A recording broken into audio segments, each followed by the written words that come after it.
مفتی Rashid Ahmad Khurshid official. اب تیسرے number پر بات آتی ہے فدیے کی کہ فدیہ کیا ہوتا ہے۔ ہمارے ہاں بہت سے لوگوں کو یہ غلط فہمی ہوتی ہے،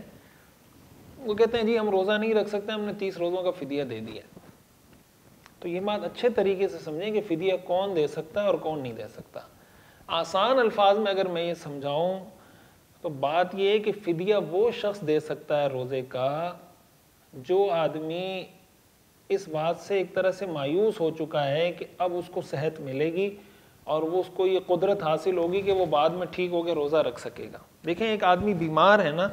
اس کو مثلاً کوئی آپریشن ہوا ہے، ڈاکٹروں نے کہا ہے کہ آپ نے دوائی میڈیسن یوز کرنی استعمال کرنی ہے، آپ روزہ نہیں رکھ سکتے، لیکن اس کو پتہ ہے کہ 10-15 دن کا مسئلہ ہے پھر میں ٹھیک ہو جاؤں گا۔ اب یہ 10-15 دن اس نے روزے نہیں رکھے تو یہ روزے کا فدیہ نہیں دے گا، بعد میں روزے کی قضا کرے گا، بس بات ختم۔ ایک ہے کسی کو ایسی بیماری ہے، ایسا مرض ہے کہ ڈاکٹروں نے اس کو کہا ہے کہ مرتے دم تک یہ دوائی آپ نے مسلسل استعمال کرنی ہی کرنی ہے۔ اس کا مطلب یہ ہے کہ اب ایسا کوئی چانس نہیں اس کو نظر آتا اپنی زندگی میں کہ کوئی ایسا وقت آئے گا، کوئی ایسا دور آئے گا، کوئی ایسا زمانہ آئے گا جس میں وہ روزہ رکھ سکے گا۔ ایسے آدمی کے لیے حکم ہے کہ پھر وہ روزے کا فدیہ دے دے، اور ایک روزے کا فدیہ ایک صدقہ فطر ہے، جسے میں نے بتایا 2.25 کلو کی حساب سے 180 روپے بنتے ہیں گندم کے، اور 2 کلو کے اعتبار سے 2022 کی میں بات کر رہا ہوں 160 روپے بنتے ہیں 2 کلو گندم کے۔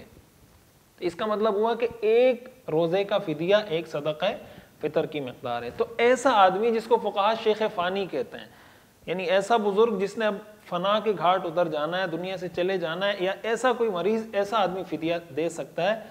اور اس میں بھی یہ تفصیل ہے کہ اگر کسی نے یہ سمجھ کے فدیہ دے دیا، بعد میں اللہ نے اس کو صحت دے دی، تو اب اس کا یہ فدیہ صدقہ ہو جائے گا، روزے کی قضا کرنا اس پر لازم ہو جائے گا۔ تو یہ بات اچھے طریقے سے سمجھ لینی چاہیے کہ فدیہ ہر شخص نہیں دے سکتا۔ بعض لوگوں میں جو یہ مشہور ہوتا ہے کہ بس ہم روزہ نہیں رکھ سکتے، ہم فدیہ دے دیں گے، تو فدیہ دینے سے کوئی ان کا روزے کا فرض بھی ادا نہیں ہوگا اور کوئی فدیہ ان کے روزے پہ کوئی اثر نہیں ڈالے گا۔ اسی سے آپ کو یہ پتہ چل جانا چاہیے کہ فدیہ اور کفارہ یہ دو الگ الگ چیزیں ہیں۔ کفارہ وہ شخص دیتا ہے جو روزہ رکھ کر توڑ دیتا ہے، اور فدیہ وہ شخص دیتا ہے جس میں روزہ رکھنے کی استطاعت ہی ختم ہو گئی ہے، تو وہ اپنے روزے کا فدیہ ادا کرتا ہے۔ اور اگر کوئی آدمی روزے نہیں رکھ سکا اس طرح کی کسی مسئلے کی وجہ سے اور وہ فدیہ بھی ادا نہیں کر سکا، تو پھر اس پہ یہ لازم ہوتا ہے کہ وہ وصیت کرے کہ بھائی میرے ذمہ میں اتنے روزے یعنی اتنے روزوں کا فدیہ لازم ہے، وہ میرے میراث میں سے ادا کر دینا، تو اس کی وصیت کرنا پھر لازم ہو جاتا ہے۔